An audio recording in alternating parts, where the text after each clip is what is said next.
안녕하세요. 저는 아이다 김입니다. 우즈베키스탄 타슈켄트에서 온 25살 고려인 4세입니다. 저는 타슈켄트 근교의 고려인 마을 프라우다에서 태어났습니다. 우리 마을은 1937년 러시아 연해주에서 강제 이주된 고려인들이 많이 삽니다. 대부분의 가정이 농업에 종사했고 저희 집도 예외는 아니었습니다. 어릴 때부터 제 일상은 학교와 농장을 오가는 것이었습니다. 우리 가족은 면화 농사와 채소 재배로 생계를 유지했습니다. 방학이면 부모님을 도와 밭에서 일했고 어린 나이에 노동의 의미를 배웠습니다. 우리 집은 부유하진 않았지만 가족 사랑만큼은 풍족했습니다. 특히 할머니는 자신의 경험과 지혜를 많이 나눠주셨습니다. 강제 이주의 아픔 그리고 새로운 땅에서 뿌리내린 이야기를 전해주셨습니다. 저는 어릴 때부터 공부를 좋아했습니다. 특히 언어에 재능이 있었습니다. 학교에서는 우즈베크어와 러시아어를 배웠고 집에서는 할머니에게 고려말 한국어의 고전 방언을 배웠습니다. 나중에는 혼자서 영어도 공부했습니다. 2017년 우리 지역을 극심한 가뭄이 덮쳤습니다. 아라레 인근의 물 부족 문제가 심화되면서 관계 시스템이 제대로 작동하지 않았습니다. 농작물은 말라 죽었고 수확량은 평소의 30%도 되지 않았습니다. 가뭄으로 인한 경제적 타격은 심각했습니다. 농사 대출금을 갚지 못했고 은행은 계속해서 독촉장을 보냈습니다. 부모님은 밤마다 걱정으로 잠을 이루지 못했습니다. 같은 해 아버지가 허리 디스크로 쓰러지셨습니다. 농사일을 오래 하셔서 생긴 직업병이었습니다. 수술이 필요했지만 우리 가족에겐 그럴 여유가 없었습니다. 타슈켄트의 일반적인 병원 수술도 우리 가족 한 달 수입의 3배가 넘는 비용이었기 때문입니다. 결국 저는 꿈꾸던 대학 진학을 포기해야 했습니다. 가족을 도와야 했기 때문입니다. 타슈켄트 시내의 의류 공장에 취직했는데 월급은 15만 숨 약 17달러 정도로 턱없이 적었습니다. 그러던 중 한국의 고용어 과제를 알게 됐습니다. 한국어 시험만 통과하면 합법적으로 일할 수 있고 우즈베키스탄 평균 월급의 약 10배인 200만 원 이상 벌 수 있다는 것이었습니다. 아버지의 수술비와 가족의 빚을 갚기 위해 고향을 떠나 한국행을 결심했습니다. 토픽 EPS 시험을 준비하는 것은 정말 힘들었습니다. 낮에는 의류 공장에서 일하고 밤에는 4시간씩 공부했습니다. 다행히 고려말을 조금 알고 있어 기초는 있었지만 현대 한국어는 전혀 달랐습니다. 8개월의 고된 준비 끝에 시험에 합격했습니다. 합격자 명단에서 제 이름을 봤을 때 너무 기뻐서 소리를 질렀습니다. 부모님께 합격 소식을 전했을 때의 기쁨은 이루 말할 수 없었습니다. 2019년 8월 마침내 한국행 비행기 티켓을 손에 쥐었습니다. 설렘과 두려움이 교차했지만 가족을 위해 꼭 성공해야 한다는 마음이 더 컸습니다. 부모님께 떠난다고 말했을 때 엄마는 제 손에 면화 모양의 팔찌를 끼워주셨습니다. 아이다, 면화는 어떤 환경에서도 살아남아. 너도 그렇게 강한 아이니까 어디서든 잘할 거야. 라고 말씀하셨습니다. 가족과 작별 인사를 나눴고 3년 후에 돌아오겠다고 약속했지만 그때는 운명이 제게 어떤 여정을 준비하고 있는지 몰랐습니다. 2019년 8월 한국 땅을 밟았습니다. 80여 년 전 제 증조할아버지가 강제로 떠나야 했던 그 땅이었습니다. 공항은 너무 빠르고 복잡했습니다. 모두가 저보다 훨씬 빠르게 움직이는 것 같았습니다. 경기도의 한 의류 봉제 공장에 배정받았습니다. 버스 창밖으로 보이는 한국은 드라마에서 본 것과는 달랐습니다. 회색 공장 건물들과 높은 아파트만 보였습니다. 기숙사는 예상보다 괜찮았습니다. 공장에서 무료로 제공된 숙소였는데 12평 공간에 4명이 함께 살았습니다. 침대와 책상, 작은 옷장이 각자에게 있었고 공용 주방과 욕실도 깨끗했습니다. 베트남, 캄보디아, 필리핀에서 온 룸메이트들과 함께였습니다. 첫 출근날 현실은 생각했던 것과 달랐습니다. 봉제 공장은 시끄럽고 먼지가 많았습니다. 하루 10시간씩 미싱 앞에 앉아 옷을 만드는 일이었습니다. 손가락은 자주 바늘에 찔렸고 눈은 항상 피로했습니다. 선임 노동자가 여기서 일하다 보면 시간이 어떻게 가는지도 몰라요. 그냥 하루하루 버티는 거죠. 라고 말했을 때 그 말이 현실을 직시하게 했습니다. 이곳에서의 삶은 제가 상상했던 한국의 모습과는 완전히 달랐기 때문입니다. 공장 생활은 단조로웠습니다. 매일 아침 6시 기상, 7시 출근, 저녁 7시 퇴근. 손가락은 항상 상처투성이었고 어깨와 목은 항상 아팠습니다. 첫 월급 명세서는 복잡했습니다. 총액은 304만 원이었는데 내역이 여러 가지로 나뉘어 있었습니다. 기본급, 연장 근로수당, 휴일 근로수당. 4대 보험으로 약 4.5%인 14만원 정도가 공제됐습니다. 기숙사는 무료였지만 식대로 10만원, 그리고 한국생활 정착비와 소개비로 20만원 정도 썼습니다. 남은 돈 중에서 150만원을 우즈베키스탄 가족에게 송금했습니다. 이 돈은 우즈베키스탄에서는 어마어마한 가치였습니다. 우즈베키스탄 평균 월급의 약 5배에 달하는 금액이었으니까요. 이 돈으로 아버지의 척추 수술비를 지불하고 가족의 생활비로 3개월은 충분히 쓸 수 있었습니다. 가족과 영상통화를 하며 아버지의 수술 경과를 물었고 다행히 수술이 잘 되었다는 소식을 들었습니다. 제가 보낸 돈으로 빚도 조금씩 갚아나가고 있다고 했습니다. 가족을 도울 수 있다는 사실이 모든 고단함을 견딜 수 있게 해주었습니다. 일한 지 4개월째 되던 날 휴일을 맞아 시내 다문화 거리를 방문했습니다. 다양한 나라의 음식과 물건을 파는 곳이었습니다. 룸메이트들과 함께 낯선 음식들을 맛보며 즐거운 시간을 보냈습니다.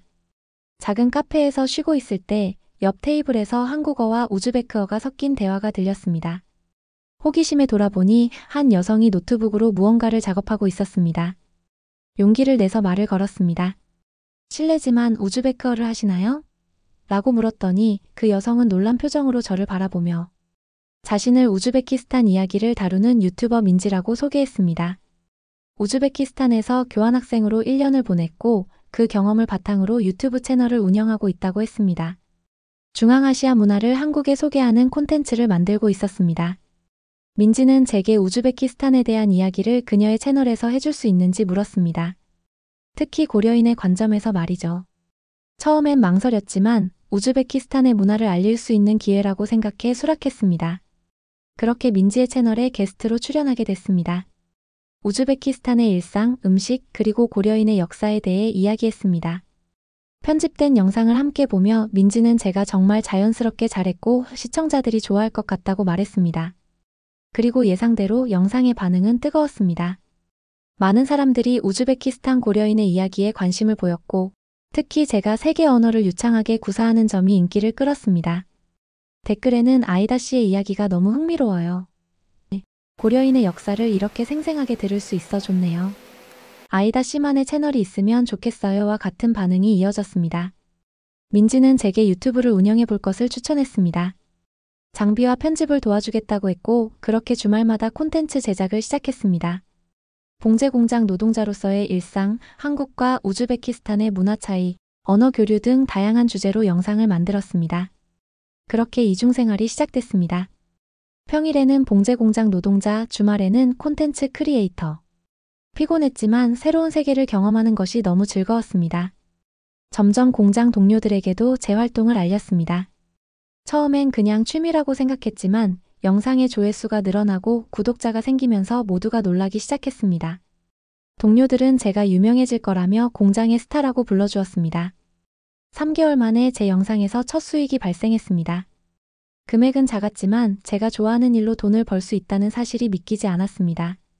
더 다양한 콘텐츠를 기획했고 특히 한국살이라는 시리즈가 인기를 끌었습니다. 외국인 노동자로서 겪는 한국 생활의 희로애락을 솔직하게 담았기 때문입니다. 2020년 초 세상은 코로나19 팬데믹으로 뒤흔들렸습니다. 모든 일상이 변했고 공장도 예외는 아니었습니다. 다행히 의류 공장은 필수 산업으로 계속 운영됐지만 주물량이 크게 줄었습니다. 잔업이 없어지면서 수입도 감소했습니다. 더 큰 걱정은 우즈베키스탄의 가족이었습니다. 코로나로 인한 봉쇄 조치로 아버지의 농사일도 어려워졌고 물가는 계속 오르고 있었습니다. 아버지께 더 돈을 보내드리겠다고 약속했지만 제 수입도 줄어들어 이전처럼 많은 돈을 보내드릴 수 없었습니다. 월급이 200만 원 정도로 줄었고 그 중에서도 100만 원만 송금할 수 있었습니다. 다행히 이 돈도 우즈베키스탄에서는 여전히 큰 금액이었지만 이대로는 안 되겠다는 생각이 들었습니다. 코로나로 사람들이 집에 머무는 시간이 늘었고 온라인 콘텐츠 소비도 증가했고 저도 시간이 더 생겨 유튜브에 더 많은 시간을 투자할 수 있었습니다. 공장 일이 끝난 후 매일 2~3시간씩 촬영과 편집에 몰두했습니다. 우즈베키스탄어로 하는 방송이다 보니 우즈베키스탄에서 반응이 오기 시작했습니다. 한국과 우즈베키스탄의 일상 문화를 비교하고 외국인으로서 한국에 적응하는 과정을 솔직하게 담았기 때문입니다. 한국어 자막도 달았기에 한국에도 구독자가 빠르게 늘었습니다. 놀랍게도 2020년 여름 채널 구독자가 10만 명을 돌파했습니다. 실버 버튼도 받았고 수익도 점점 늘어나서 월 70만 원 정도가 됐습니다. 그 돈으로 더 좋은 카메라와 마이크를 구입했습니다. 콘텐츠의 질이 높아지니 더 많은 사람들이 찾아왔고 브랜드 협찬 제안도 들어오기 시작했습니다. 한 유명 메이크업 브랜드의 협찬 촬영에서는 K-뷰티 제품을 소개하며 우즈베키스탄 친구들에게도 추천하고 싶다는 내용을 담았습니다. 그렇게 유튜브 활동만으로도 공장 월급과 비슷한 수준의 수입이 생기기 시작했고 덕분에 가족에게 보내는 송금액도 다시 150만 원으로 늘릴 수 있었습니다. 밤 11시 손가락은 여전히 미싱 바늘에 찔린 상처로 아팠지만 영상 편집을 멈출 수 없었습니다. 다음날 아침 6시에 일어나 공장으로 출근해야 했지만 구독자들과의 약속을 지키고 싶었습니다. 어느 주말 외국인 노동자 무료 건강검진 행사에 참여했습니다. 공장 생활로 지친 몸을 체크하고 싶었습니다. 건강검진 순서를 기다리고 있을 때 낯선 한국인 남성이 다가와 말을 걸었습니다. 이준호라는 이름의 그는 다문화 지원 프로그램에서 통역 자원봉사를 하고 있다고 했습니다. 준호는 저의 유튜브 채널을 알고 있었습니다. 우즈베키스탄 고려인의 이야기에 관심이 많다며 그의 증조 할아버지도 연해주에서 왔다고 했습니다. 대학에서 러시아어를 전공하고 중앙아시아 지역을 연구하는 대학원생이었던 그는 제 채널의 열혈 시청자였습니다. 그때부터 준호는 제 영상 제작에 적극 도움을 줬습니다. 혼자 할 때보다 훨씬 수월해졌습니다. 2020년 겨울 무리한 이중생활로 건강이 급격히 나빠졌습니다. 매일 10시간 공장 근무와 4시간 영상 작업, 주말에는 준호와 함께 영상 자막 작업을 하느라 제대로 쉬지도 못했습니다. 결국 심한 폐렴에 걸리고 말았습니다. 의사는 이대로 가면 큰 병으로 발전할 수 있다며 최소 일주일간 절대 안정이 필요하다고 했습니다.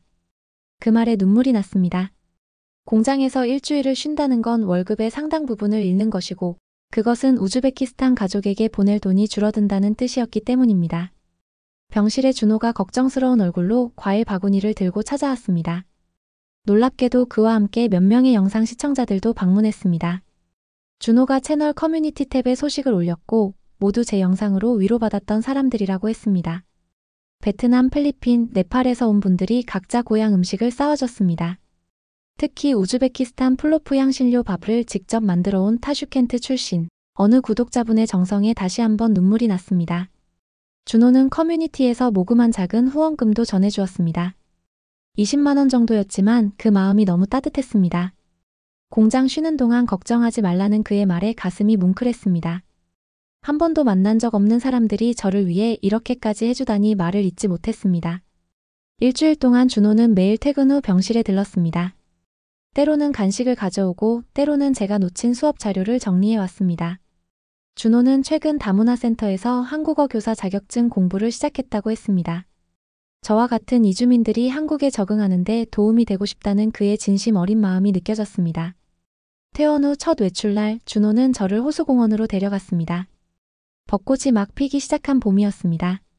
우즈베키스탄의 봄에 대해 물어보는 준호에게 우리나라에서는 살구꽃이 먼저 핀다고 말했습니다. 우르유크라고 부르는 그 꽃을 한국에서 외로울 때면 자주 그리워했습니다. 그 이야기를 들은 준호는 다음 주에 놀라운 선물을 가져왔습니다. 진짜 살구나무는 구하기 어려웠지만 비슷한 매화나무를 찾아왔다고 했습니다. 봄이 오면 고향이 조금은 덜 그리울지도 모른다는 그의 말에 마음 한구석이 따뜻하게 녹아내렸습니다.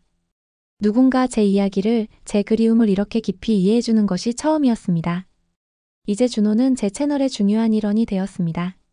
자막 작업은 물론 간단한 편집도 도와주었습니다. 덕분에 영상의 퀄리티가 높아졌고 한국 시청자들도 조금씩 늘어나기 시작했습니다. 카페에서 다음 콘텐츠를 기획할 때 준호는 한국에서의 첫 명절 경험을 담아보는 건 어떨지 제안했습니다. 많은 외국인들이 명절에 어떻게 시간을 보내는지 궁금해할 것 같다는 이유였습니다. 준호의 제안은 언제나 시청자의 관점에서 생각하는 점이 놀라웠습니다. 저는 그저 제 경험을 나누는 데 집중했지만 준호는 항상 이 내용이 누구에게 도움이 될까를 고민했습니다. 콘텐츠 회의를 마친 후 준호와 함께 한강을 산책했습니다. 석양이 강물에 비치는 모습이 너무 아름다웠습니다. 그곳에서 준호는 조심스럽게 말을 꺼냈습니다.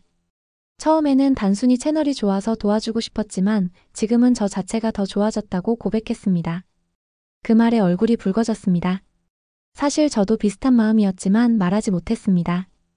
외국인 노동자인 제가 한국인 남성에게 그런 마음을 가져도 될지, 그리고 그 마음이 서로에게 부담이 되지는 않을지 걱정이 앞섰기 때문입니다.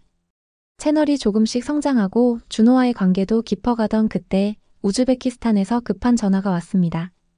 아버지가 교통사고를 당해 중환자실에 계시다는 소식이었습니다. 그 순간 세상이 무너지는 것 같았습니다. 떨리는 손으로 비행기표를 검색했지만 코로나 때문에 직항은 모두 취소된 상태였고 우회표는 비용이 제 석 달 월급과 맞먹었습니다. 준호에게 상황을 설명하자 그는 즉시 행동했습니다. 아는 여행사를 통해 최대한 저렴한 항공편을 찾아보겠다고 했습니다. 그리고 잠시 망설이다가 그가 대학원 학비로 모아둔 돈을 아버지 수술비로 먼저 쓰라고 제안했습니다. 그의 소중한 돈을 받을 수 없다고 거절했지만 준호는 나중에 천천히 갚아도 된다며 지금은 아버지가 더 중요하다고 말했습니다. 준호의 도움으로 우즈베키스탄행 비행기를 탈 수 있게 되었습니다.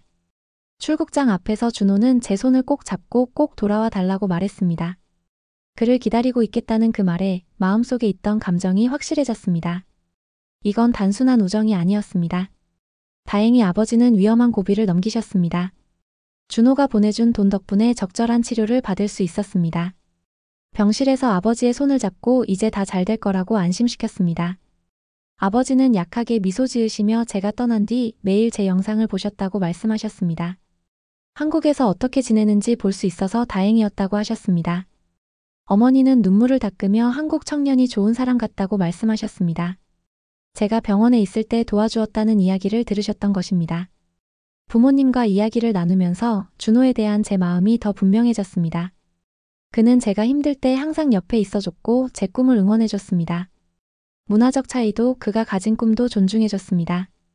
그리고 무엇보다 제가 그를 사랑하게 됐다는 것을 인정할 수밖에 없었습니다. 우즈베키스탄에서 2주를 보내면서 제 마음은 더 확실해졌습니다.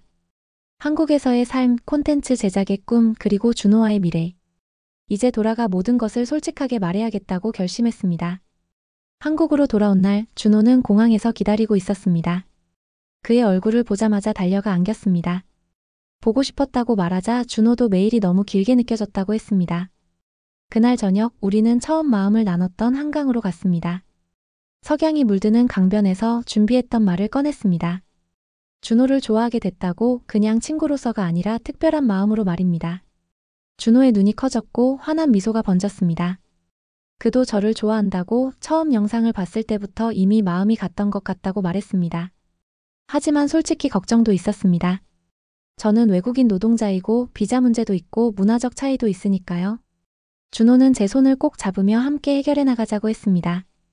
다문화 가정 지원센터에서 일하면서 알게 된 것도 많고 사랑하는 사람과 함께라면 어떤 어려움도 이겨낼 수 있을 거라고 말했습니다.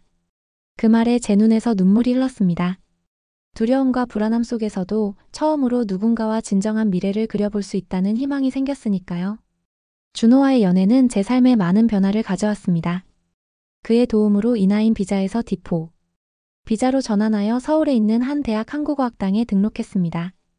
주 3일은 학교에 다니고 나머지 시간은 아르바이트와 콘텐츠 제작을 병행했습니다. 채널 구독자는 13만 명. 큰 성공은 아니지만 꾸준히 성장하고 있었습니다. 무엇보다 의미 있는 건 제 콘텐츠가 실제로 누군가의 삶에 변화를 주고 있다는 사실이었습니다. 아이다님 덕분에 저도 한국어 공부를 시작했어요. 꿈을 포기하지 않아 감사해요. 우즈베키스탄이 이렇게 아름다운 나라인지 몰랐어요. 언젠가 꼭 방문하고 싶어요. 준호는 대학원을 졸업하고 다문화교육재단에 취직했습니다. 그리고 퇴근 후에는 저와 함께 두세 개 사이 채널을 위한 콘텐츠를 기획했습니다. 아이다, 좋은 소식이 있어. 교육부에서 다문화 이해 교육 콘텐츠 제작 공모전을 연대. 우리 채널 콘셉트과 딱 맞는 것 같아. 우리는 밤늦게까지 공모전 계획서를 작성했습니다. 작은 규모지만 이 기회가 제 꿈을 향한 또 하나의 발판이 될 수 있을 거라고 생각했습니다. 오늘이 드디어 토픽 5급 시험이네요. 긴장되지만 준호 씨 덕분에 자신 있어요. 준호는 1년 동안 저의 한국어 공부를 도와줬습니다. 밤늦게까지 문법을 가르쳐주고 작문을 교정해 주었습니다. 아이다가 열심히 했으니까 분명 잘 될 거야. 나 때문이 아니라 아이다 덕분이야. 시험을 마치고 우즈베키스탄 레스토랑에서 축하 식사를 했습니다. 토픽 5급을 통과하면 드디어 F2 거주 비자 신청이 가능해진다고 설명했습니다. 그러면 더 자유롭게 일할 수 있을 거라고요. 준호는 잠시 망설이다가 주머니에서 작은 상자를 꺼냈습니다. 사실 저는 더 큰 계획이 있어요. 상자 안에는 소박하지만 아름다운 반지가 있었습니다. 아직 정식 프로포즈는 아니지만 언젠가 저와 가정을 이루고 싶다고 했습니다. 우리가 꿈꾸는 두 세계 사이의 다리를 함께 만들어가는 가정을 말입니다. 눈물이 멈추지 않았습니다. 한국에 처음 왔을 때 3년 후에 고향으로 돌아갈 거라고 생각했습니다. 하지만 이제 여기 한국에서 제 옆에 서 있는 이 사람과 새로운 삶을 시작하고 싶다는 마음이 강해졌습니다. 우리의 공모전 기획은 최종 선정되었고 이주민의 시선으로 배우는 한국 시리즈를 제작하게 됐습니다. 작은 성공이지만 제게는 큰 의미가 있었습니다. 준호 씨와 저는 다음 달에 결혼식을 올릴 예정이에요. 그리고 우즈베키스탄에 계신 가족들도 한국에 오셔서 함께 축하해 주실 거예요. 오늘 이야기는 여기서 마치겠습니다. 제 이야기가 재미있었다면 구독, 좋아요 부탁드립니다. 감사합니다.